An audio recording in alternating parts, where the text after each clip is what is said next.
Hello, this is Arlo Kilpatrick, the erudite Kinophile, and I just wanted to share a couple of things that have been on my mind recently.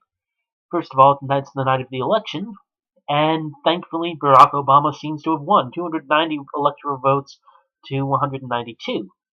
Uh, to me, that seems like a step in the right direction. Uh, this doesn't have much to do with the direction of this channel, but in my opinion, Barack Obama's economic and social policies are a massive improvement over Mitt Romney's professed conservatism, and I think that he'll lead this country in the right direction. In particular, I think that his stance on gay rights is relevant to us because if we want sexual freedom, we must, of course, allow it in other cases.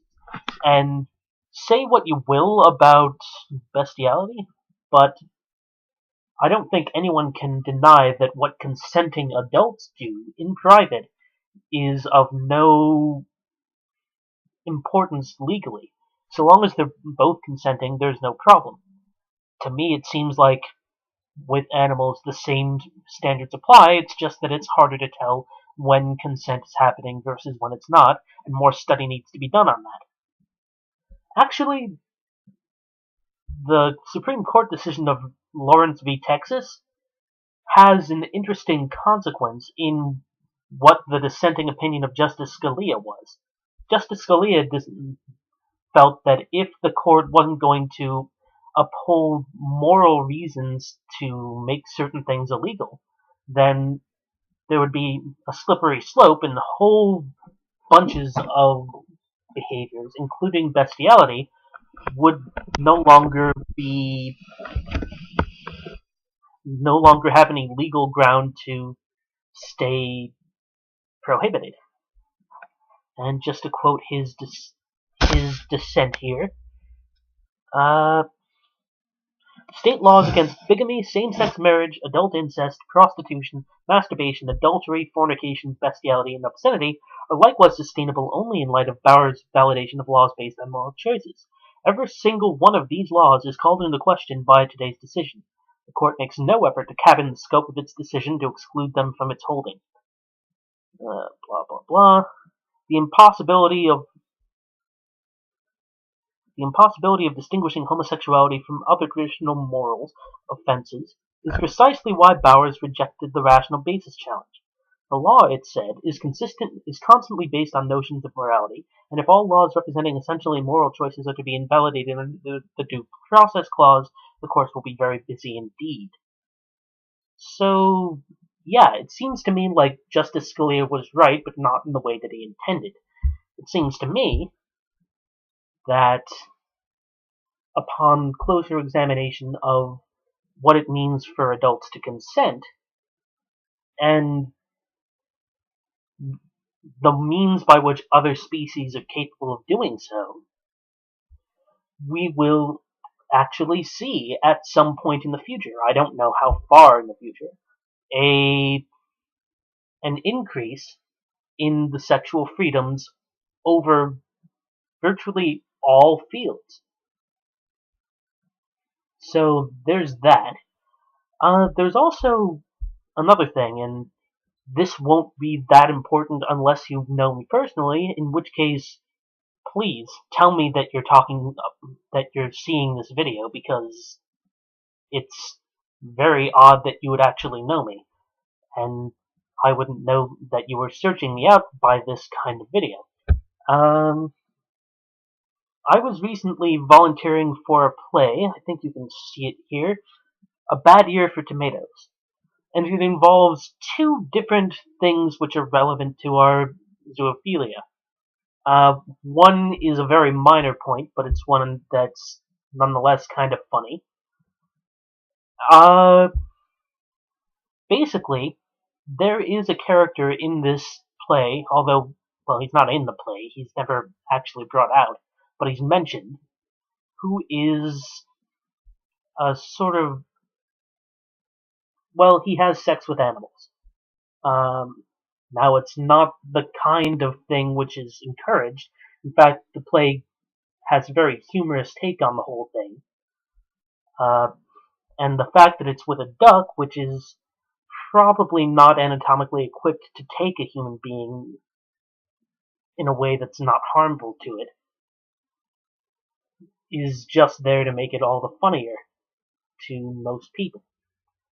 But I think greater acceptance of our zoosexuality must come with greater knowledge of what it is and that people can have it. So there's that. Also, there's another relationship in the play which is relevant to our interests. Now, before we begin, I need to explain a little bit. In the play, the basic premise of the play is that there is a woman named Myrtle Durdle who is trying to write her autobiography, but she keeps being bothered by the local villagers in Vermont. So she decides to invent this crazy sister that she supposedly keeps up in the attic, who thinks that she's a little girl all the time. Now, this is a fiction. In fact, it's something that she played earlier, but nonetheless, it is good as a deterrent. Until she runs into one character called Piney. Now, this guy Piney is a really strange and simple individual. He chops wood, he sells manure, he can't write, and he's basically a little slow. Well, maybe not slow, but he is very odd. In any case, this character, when he sees this crazy sister character, the main character puts on a wig and glasses and things to disguise her appearance for this. He falls in love with her, and the next day comes by having shaved and bathed and rolled in vanilla and all sorts of ridiculous stuff to court this sister, despite the fact that she's supposedly not all there in the head. Now, this character got sympathy much of the time. The audience would ooh and ah at this character when he was saddened by the supposed departure of this sister, of this crazy person. And to me, this is also a step in the right direction, because here we have an